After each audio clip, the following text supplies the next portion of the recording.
Wakil Bupati Badung Iketut Suwiyasa bersama unsur Forum Koordinasi Pimpinan Daerah Kabupaten Badung memantau perayaan Malam Natal ke sejumlah gereja di wilayah Kabupaten Badung. Tujuannya adalah dalam upaya menjamin ibadah Malam Natal yang dilaksanakan umat Kristiani berjalan dengan aman.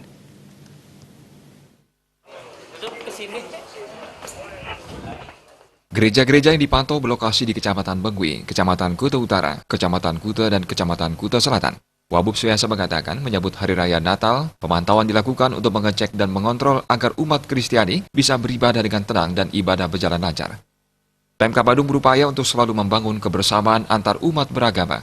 Wabub Suwiyasa mewakili masyarakat Kabupaten Badung ikut bersukacita dalam rangka menyambut Hari Natal ini. Wabub Suwiyasa mengajak semua pihak menaburkan dan melaksanakan apa yang menjadi pesan suci Yesus Kristus, yaitu menebar cinta kasih kepada sesama. Oleh karena itu, seluruh umat manusia diharapkan menjadi orang-orang yang selalu bisa memberikan cinta kasih di dalam kehidupan ini, sehingga terciptanya kedamaian. Wabub Suwiyasa menambahkan kehadiran pemerintah ini juga ingin membuktikan pemerintah bersama masyarakat akan selalu membangun silaturahmi dan toleransi selalu terpelihara dengan baik.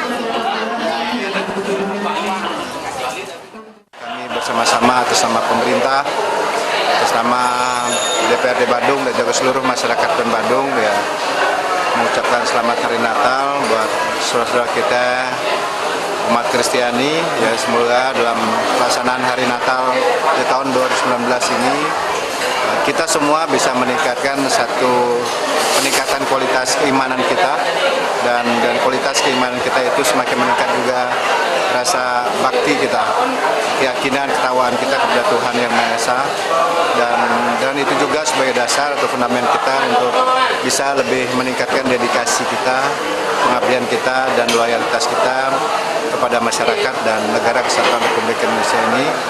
Hanya dengan hal semacam itulah kita akan bisa melakukan tujuan-tujuan pembangunan kita, dan yang terpenting juga melalui dengan semangat Natal di tahun 2019 ini kita pererat lagi, kita perteguh lagi rasa persaudaraan kita. Dalam kesempatan tersebut, Wabub Suwiyasa didampingi Ketua DPRD Badung I Putu Parwata. Gereja yang ditinjau antara lain adalah GKPB Kudus di Sading, Gereja Paroki Santo Paulus di Kalibul Tibe Bedang, Gereja Fransiskus Saverium di Jalan Kartika Plaza Kuta, Kecamatan Kuta, dan Gereja Bukit Doa Bunda Maria Puja Mandala di Kecamatan Kuta Selatan. Jokadi